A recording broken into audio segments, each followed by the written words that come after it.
Todo lo mencionado en este video es información pública sacada de internet usada solo para entretener a la audiencia. Las cifras son solo especulación. Hola, ¿qué tal amigos? ¿Cómo están? Espero que estén bien, espero que estén de lo mejor. Mi nombre es Juan y esto es Cuánto Ganan los YouTubers, el único canal de YouTube que te dice y te enseña a sacar un estimado de cuánto se puede llegar a ganar en YouTube, considerando las vistas y el CPM de cada canal. Si es tu primera vez por acá, te invito a que veas este video hasta el final. Si te gusta, te parece interesante o simplemente te entretiene, considera suscribirte. Y ya sabes, déjame saber en los comentarios a qué otro YouTuber te gustaría que analicemos en un próximo video. El día de hoy tenemos el canal de Rosie McMichael. Este canal ya lo había analizado, pero cuando terminé de grabar el video y lo iba a editar, me di cuenta de que pues el audio se había grabado muy mal. Lo tuve que volver a hacer. Bueno, lo dejé un tiempo porque me molesté y ahora toca volver a grabarlo. Sin embargo, pues ya había quedado el video, por eso no había salido. Este video estaba programado para que saliera hace mucho tiempo, porque sé que muchos de ustedes querían saber cuánto es lo que está ganando Rosie McMichael. Este canal, como podemos ver, tiene más de 5 millones de suscriptores, 5.450.000 aproximadamente. Aquí nos dice en el banner que sube videos los martes, los viernes y los domingos. Como podemos ver, pues sí es muy activa en su canal de YouTube y la verdad es que tiene muy buenas cantidades de reproducciones. Pues obviamente tiene más de 5 millones de suscriptores, es lo mínimo, ¿no?, que podrías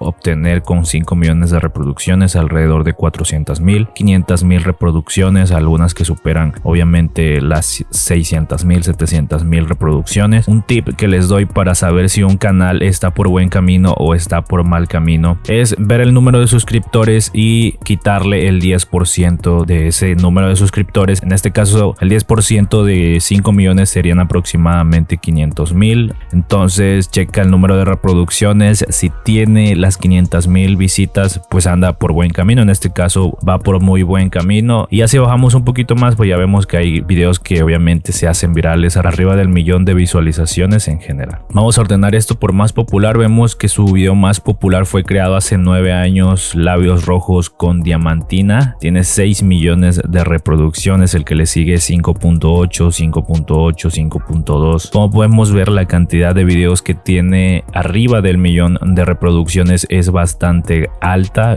Esto nos queda de entender de que es una youtuber que ha sabido moverse en YouTube. Si ordenamos esto por videos más antiguos, vemos que hace 10 años empezó a subir contenido. Es decir, la fama, la popularidad, todo lo que ha logrado no lo ha hecho de la noche a la mañana. Al igual que las cantidades de dinero que vamos a estar mencionando en este canal, pues obviamente no los ha hecho de la noche a la mañana. Eso lo tienen que tener muy presente. Quiero que entiendan que hace 10 años muy posiblemente no estaba generando ni un solo peso. Sin embargo, ella hacía contenido. Ya después fue que empezaron a meter las monetizaciones en YouTube, etcétera. Y ella no dejó de subir contenido, al contrario, empezó a subir más contenido y hoy está donde está. Es decir, las cosas no se hacen de la noche a la mañana. Toda esta fama, toda esta popularidad, todo lo que rodea a Rosie, pues es fruto de trabajo, de esfuerzo, de sacrificio y sobre todo de dedicación. Como podemos ver, aquí estamos en Social Blade. Vemos que tiene más de 1500 videos subidos, más de 5 millones de suscriptores, tiene más de 1102 millones de reproducciones a lo largo de toda su carrera, es decir, mucha cantidad de visualizaciones. Obviamente, si nos ponemos a contar todas esas visualizaciones y cuánto es lo que le ha pagado aproximadamente YouTube a lo largo de esos 10 años, sería increíblemente alto el número. Como podemos ver, desde el 2010 que se creó este canal, un canal bastante antiguo, está en el rango 779 en Estados Unidos. Un saludo a todas las personas que nos ven de Estados Unidos, que sé que son bastantes. Muchísimas gracias por ver. Y como podemos ver, en los últimos 30 días, estamos grabando este video el día 29 de mayo. Los últimos 30 días tiene más de 8 millones de reproducciones, 8.283.000 reproducciones, un 20% menos que el mes pasado. Social Blade nos dice que está ganando de $2.100 a $33.100. Me da mucha curiosidad de que como mínimo te dice que está ganando $2.100, que al cambio en pesos mexicanos serían 40,000 pesos, 43,000 pesos aproximadamente. Ahora sí vamos a sacar la calculadora y vamos a anotar 8.283.000 reproducciones. Las vamos a dividir entre 1000 para saber cuántas veces se ha pagado el CPM. Las dividimos entre 2 debido a que no todas las visitas son monetizadas. ¿Cuál es el CPM? Bueno, pues en este caso ya saben que yo utilizo videos anteriores que he grabado de canales que posiblemente compartan la misma comunidad o compartan el mismo público o público similar. En este caso estamos analizando a Rosie McMichael Mitchell. Vamos a compararlo con el de Jackie Hernández. En este caso, como podemos ver, estamos en el video que grabé de Jackie Hernández. Este video tiene un CPM de $6.67, un RPM de 4.40 y me ha generado $39 desde que se subió este video. Como podemos ver, tiene un CPM bastante alto de $6.67. Esto es un CPM bastante alto, pero esto se debe a que mucha gente consume este contenido en Estados Unidos. Como podemos ver aquí, en Estados Unidos está el 32% y en México está el 34%. En este caso estamos viendo las analíticas de este video, obviamente, pero las analíticas de este video reflejan mucho de la audiencia de Jackie Hernández, porque la audiencia de Jackie Hernández fue la que miró este video de cuánto gana Jackie Hernández. Obviamente, si ves el video es porque conoces al youtuber o porque te gusta el youtuber. Obviamente este video lo vio mucha audiencia de Jackie Hernández y es aquí donde podemos ver aproximadamente que pues, entre un 25 a 34 años tiene el 32% y de entre 35 a 44 años un 36%. Vemos que la audiencia mayormente está entre esta edad de este video. Obviamente vamos a dejar un CPM de 4.50, incluso lo podemos dejar hasta en $5, considerando que tiene este video un CPM bastante alto y también pues considerando de que es posible que compartan bastante audiencia estas dos youtubers. Lo vamos a dejar en 4.5, nos quedaría la cantidad de $18.634 en los últimos 30 días. También tengamos en cuenta de que es un canal en Estados Unidos y que esta youtuber colabora con muchísimas marcas, es decir, casi siempre está colaborando con alguna marca. Esto también eleva las posibilidades de generar un poco más de ingresos a terminando el mes, etcétera. Yo creo que $18,000 en los últimos 30 días es una cantidad bastante buena. En Estados Unidos, en Canadá, en Europa, en Latinoamérica, donde sea, son bastante buenos. Como sabemos, ella vive en Estados Unidos. Yo creo que en Estados Unidos también es de mucha ayuda $18,000. Quiero que me dejes en los comentarios qué es lo que opinas tú acerca de esta cantidad. ¿Piensas que es mucha? ¿Piensas que es poca? ¿O piensas que estamos exagerando en los números? Ya les digo yo que es muy probable que esté generando muchísimo más porque no tenemos en cuenta detalles como colaboraciones, como asociaciones con marcas, etcétera. Voy a trasladar este número a pesos mexicanos porque es mi moneda local. Nos da la cantidad de 371,298 pesos mexicanos en los últimos 30 días, amigos. ¿Qué es lo que opinas tú acerca de esta cantidad? Ya sabes, déjamelo en los comentarios, yo los estaré leyendo. Y pues sería todo por este video. En verdad espero que te haya gustado. Si fue así, déjame tu like. Si no fue así, déjame tu dislike y nos vemos pronto en otro video. Hasta luego.